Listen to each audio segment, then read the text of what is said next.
semua, perkenalkan nama saya Kezia Esther Tiara Rakulina dengan NIM D1B024125 ruang 005 jurusan Agribisnis mata kuliah pengantar ilmu pertanian. Di sini saya akan mengangkat suatu isu yaitu dengan judul Gen Z ogah menjadi petani, pangan RI terancam.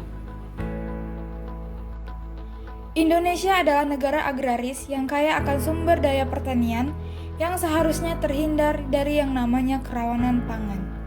Namun, hal ini tentu perlu didukung dengan sumber daya manusia yang terampil di bidang pertanian. Pertanian di Indonesia merupakan sektor yang sangat penting, mengingat negara ini memiliki keanekaragaman sumber daya alam dan iklim yang mendukung berbagai jenis tanaman. Pertanian di Indonesia mencakup tanaman pangan, hortikultura, perkebunan, dan peternakan. Sebelumnya, apa sih itu pertanian? Pertanian adalah kegiatan pemanfaatan sumber daya hayati seperti tumbuhan, hewan, bakteri, jamur, dan alga untuk menghasilkan bahan pangan, bahan baku industri, atau sumber energi. Pertanian juga mencakup kegiatan pengelolaan lingkungan hidup. Pertanian di Indonesia sangat beragam, mencakup berbagai subsektor yang mendukung ekonomi dan ketahanan pangan. Berikut adalah penjelasan berbagai jenis pertanian yang ada di Indonesia. Pertama, tanaman pangan, yaitu seperti jagung dan padi. Kedua, hortikultura, seperti sayur-sayuran, buah-buahan. Tiga, perkebunan, contohnya seperti sawit, kopi. 4. Peternakan, yaitu seperti sapi, ayam, kambing. 5. Perikanan dan budidaya, seperti budidaya ikan, udang, dan lain-lain. 6. Pertanian berkelanjutan.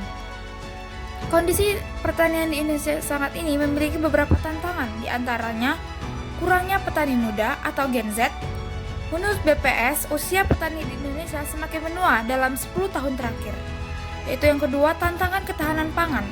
Indonesia perlu memenuhi kebutuhan pangan dalam negeri di tengah ancaman perubahan iklim. Pada 2022, sekitar 68% penduduk Indonesia tidak mampu memenuhi kebutuhan gizi harian. 3. Pertumbuhan subsektor pertanian yang belum stabil. Pertumbuhan subsektor tanaman pangan pada triwulan 1 2023 hingga triwulan 3 2023 tumbuh minus secara tahunan. Yang keempat, tantangan diversifikasi pangan, yaitu pangan bergizi terutama sayur dan buah, masih sulit dijangkau warga Indonesia karena harganya relatif mahal. Oke, sekarang kita akan bahas sedikit tentang Gen Z ya. Gen Z atau generasi Z adalah generasi yang lahir pada rentang tahun 1995 sampai 2010. Mereka merupakan generasi pertama yang lahir dan berkembang di era digital, sehingga memiliki karakteristik yang khas. Apa yang terjadi ketika Gen Z tidak mau menjadi petani? Yaitu yang pertama, krisis pangan. Kekurangan tenaga kerja di sektor pertanian dapat menyebabkan penurunan produksi pangan yang bisa mengarah pada krisis pangan. Kedua, pergeseran profesi. Minat yang rendah dalam pertanian mungkin mempercepat pergeseran ke sektor teknologi dan industri lainnya, meninggalkan pertanian dengan kurangnya inovasi dan sumber daya manusia. Yang ketiga, keterbatasan inovasi pertanian. Tanpa minat dari generasi muda, pengembangan teknik pertanian modern seperti pertanian berkelanjutan dan teknologi pertanian bisa terhambat. Yang ketiga, urbanisasi meningkat. Banyak yang mungkin lebih memilih kehidupan di kota yang dapat mengakibatkan peningkatan urbanisasi dan mengurangi populasi di daerah pedesaan. Krisis lingkungan. Jika pertanian tidak dikelola dengan baik, maka kurangnya perhatian bisa berujung pada masalah lingkungan seperti degradasi tanah dan hilangnya keanekaragaman hayati. Yang kelima, perubahan pola konsumsi. Generasi muda mungkin lebih memilih makanan olahan atau berbasis teknologi yang dapat mempengaruhi cara pertanian dilakukan dan jenis produk yang ditanam. Oke, siapa sih yang terlibat dalam pembahasan tersebut? Ya, sudah pasti Gen Z atau generasi yang tidak minat dalam dunia pertanian. Mengapa Gen Z tidak minat menjadi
34 tahun turun dari 11,97% pada 2013 menjadi 10,24% pada 2023.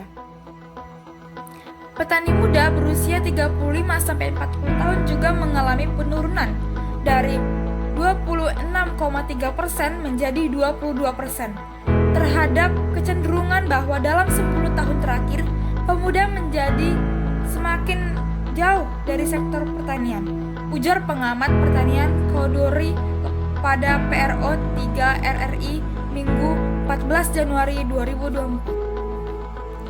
Bagaimana agar kita menumbuhkan minat Gen Z terhadap pertanian, yaitu menggunakan teknologi. Gunakan teknologi pertanian seperti sensor, aplikasi pertanian, dan pesawat nirawak atau drone untuk memantau tanaman, penyiraman, dan penyemprotan pestisida. Membangun program wirausaha, buat program wirausaha muda pertanian dan inkubasi bisnis pertanian, menyediakan akses modal, mengubah pandangan. Ubah pandangan terkait profesi petani, misalnya dengan menunjukkan keuntungan yang didapat dari pertanian cerdas. Oke, baiklah, di sini kita akan langsung tanya kepada salah satu Gen Z tentang pertanian itu gimana sih? Oke, baiklah, di sini kita akan mewawancarai salah satu Gen Z terkait pertanian. Oke, kak, boleh nanya nggak? Boleh. Dengan siapa? Perkenalin, saya Rizky Zara Aliabila. Oke, tinggal di mana? Saya tinggal di Mendalo Asri. Baiklah. Boleh nggak kak, saya nanya-nanya tentang seputar pertanian? Oh, boleh. Kakak kan Gen Z nih. Iya. Saya mau nanya nih, alasan kenapa Gen Z tidak mau menjadi petani itu apa sih kak kira-kira? Oh, ini sepengetahuan saya ya. Iya. Untuk yang pertama itu, kalau mungkin dari diri saya sendiri, Gen Z itu kan kebanyakan gengsi ya. Apalagi di zaman sekarang, mungkin kebanyakan dari mereka berpikir bahwa pekerjaan petani itu adalah pekerjaan yang rendah. Dan juga mereka berpikir bahwa rata-rata orang yang miskin itu memiliki pekerjaan di bidang pertanian. Dan juga mungkin mereka berpikir bahwa mereka kan sekarang lebih suka ke hal-hal yang berbau-bau teknologi tuh, seperti zaman sekarang. Mungkin mereka lebih suka pekerjaan yang di bidang-bidang informasi, teknologi, atau alat-alat canggih seperti lainnya. Dan untuk pertanian itu sangat sedikit sekali ya Gen Z mungkin untuk memilih ke bidang itu. Dan juga mereka berpikir bahwa pekerjaan petani ini mungkin pekerjaan yang akan kumuh, terus juga langsung turun ke tanah kayak kotor gitu. Apalagi seorang wanita pasti jarang sekali dia memilih pekerjaan pertanian itu. Dan juga yang saya tahu untuk pelatihan pertanian sekarang tuh juga jarang ya di Indonesia, karena sekarang kan anak-anak Gen Z, anak-anak muda itu lebih didorong untuk melakukan pekerjaan dalam bidang-bidang teknologi yang mereka tuh sedari kecil tuh mungkin udah bisa bermain HP, bermain gadget. Dan untuk pertanian mungkin mereka baru tahu sekitar umur duduk di bangku SMA mungkin ya. Jadi mungkin mereka agak kurang untuk pekerjaan di bidang petani. Oke, kira-kira kakak mau nggak sih menjadi seorang petani? Kalau menurut saya pribadi, saya pasti mau ya jadi seorang petani, karena kalau di lingkungan saya tuh banyak sekali bapak-bapak yang menyekolahkan anaknya. Dan bapak-bapak itu hanya menjadi seorang petani, namun dia bisa menyekolahkan anaknya sampai ke jenjang yang tinggi. Misalnya nih, apalagi petani sawit itu benefitnya tuh sangat-sangat besar sekali ya untuk di daerah saya. Dan kalau misalnya saya dikasih lahan yang bisa berpotensi untuk menghasilkan lahan pertanian yang mungkin akan menguntungkan, saya pasti mau mengurusnya gitu.